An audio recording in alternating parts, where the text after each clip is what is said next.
using your voice to change the world. Your voice is not decoration. It is a transmission. And someone downrange is waiting on your signal. You rehearse the sentence 4 times before the meeting. You knew the number was wrong. You know why. And you knew how to fix it. Then the discussion moved fast. Someone senior talked over the pause you were waiting for, and the moment closed. In the parking lot, the sentence was still sitting in your chest like a stone. Or maybe it was the email. You wrote it plain, then softened it, added just, added sorry to bother you. Trim the point down until it could not offend anyone and could not change anything either. Hear me on this. The world does not need you to get louder. It needs you to stop encrypting yourself. Let's take this phrase back. Use your voice to change the world has been printed on so many mugs and posters that it has stopped meaning anything. The poster version implies a stage, a spotlight, a million views. And that version quietly disqualifies almost everyone. Because if changing the world requires an audience of millions, most of us conclude we are not in that business. And we go back to holding our sentences. I spent 39 years with the Army, and I will tell you how the military actually thinks about voices. Communication is not a talent show. It is infrastructure, as essential as roads and bridges. A voice is a transmission. Information sent so that someone else can act on it. The radio operator relaying a position is not performing. She is making everything downstream possible. That is the frame I want you to take back. Using your voice is not about volume, charisma, or reach. It is about sending an accurate signal at the right moment to the receiver who can act on it. Your voice is not a performance. It is infrastructure. Why you went silent? You were not born quiet. You were trained. Somewhere along the way, you were interrupted enough times to learn the math.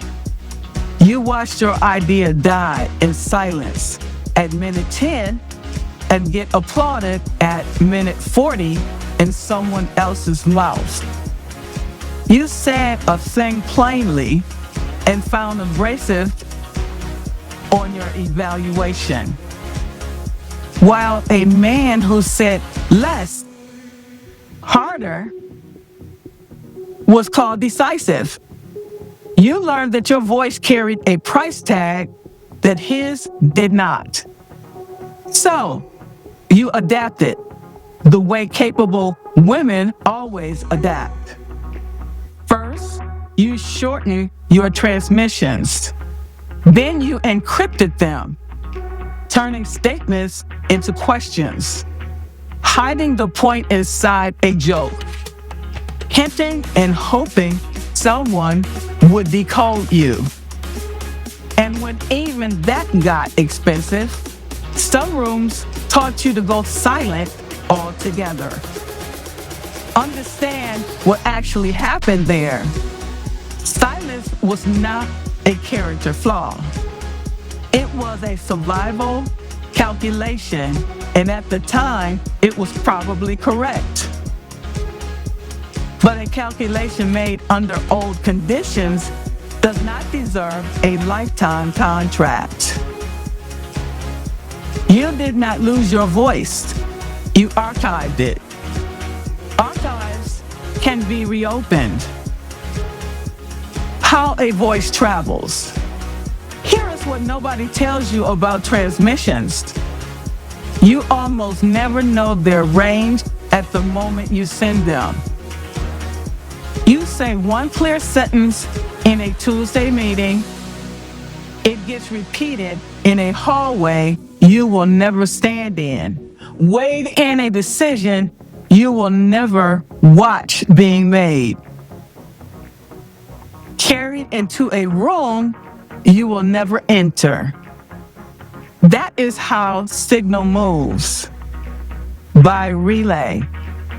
You do not have to reach every receiver. You have to reach the next one. And a voice does more than carry information. It names things. When you say plainly, that figure is wrong, or that comment was out of line, or I disagree, and here is why. Every person in a room learns that those words exist and can be survived. The younger woman at the end of the table just watched someone speak and live. You changed her map of what is possible, and you were not even talking to her. This is why I want to retire the poster version of the world. The world is not a stage waiting for your big moment. The world is made of rooms, and you are already in several of them. Change the rooms you are actually in, and you change the world in the only way it has ever been changed. You do not have to reach the whole world. You have to reach the next relay. Voice discipline. Now, the other half. Because I am not telling you to narrate your every thought, a voice, like any instrument, requires discipline. Not everything needs transmitting. Discipline is not suppression. It is selection. Choosing what to say, when to say it, and who needs to receive it. There is a difference between silence you choose as a maneuver and silence imposed on you as a surrender. And you must always know which one you are in.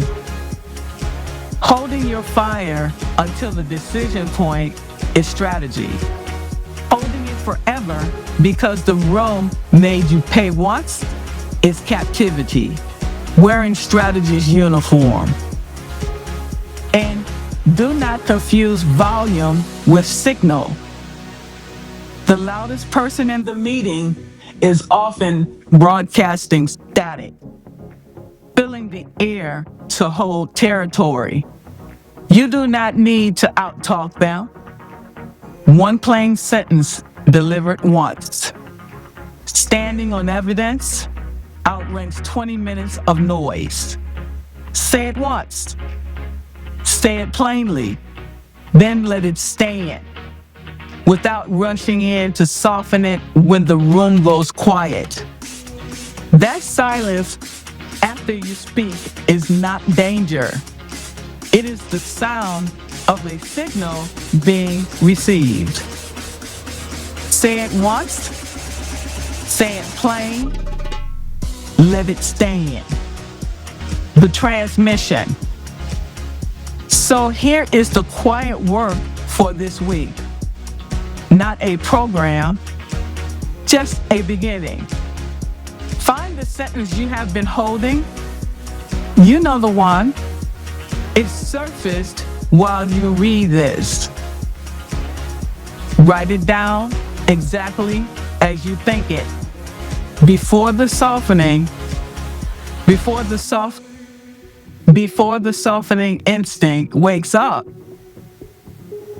No, just no. Sorry, no. This could be nothing. This might be nothing. Look at it. That is actually what you think. Notice how much machinery you have built for hiding it. Then deliver it to the person who can act on it. Not a friend who will agree with you, to the receiver. If it matters, put it on record. Say it in the room, then confirm it in writing. Following up on what I raised today, is in transmission with a timestamp, and timestamps have a way of keeping the record honest.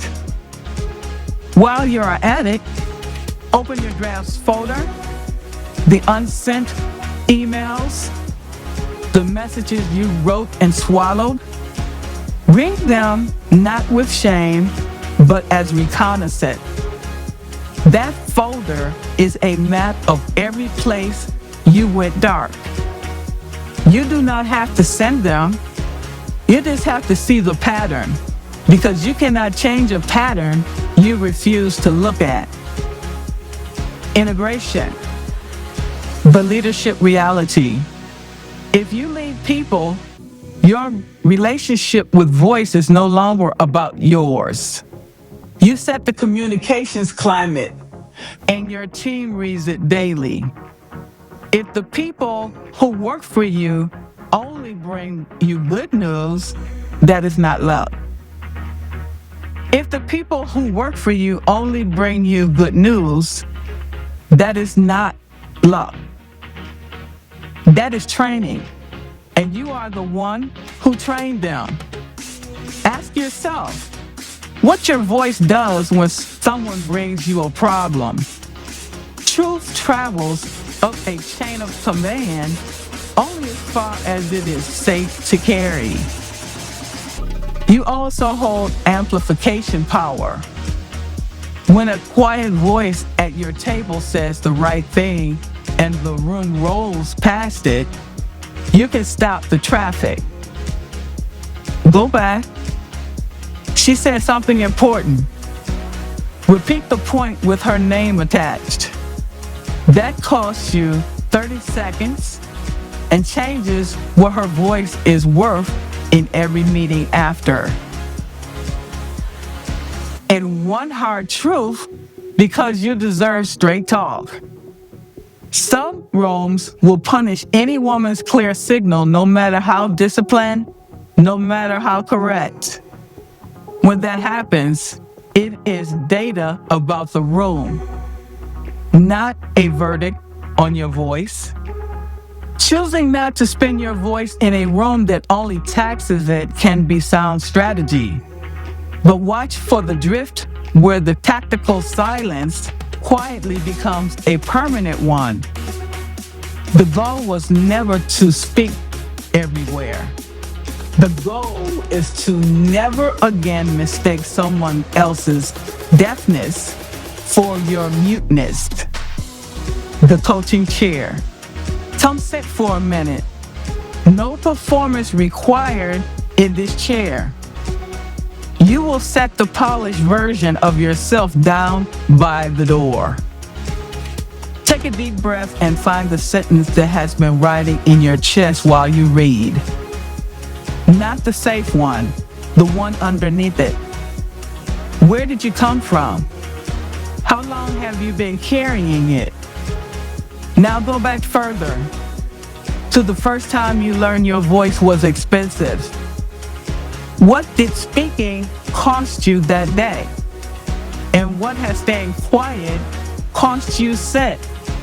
In slow payments, you stop counting?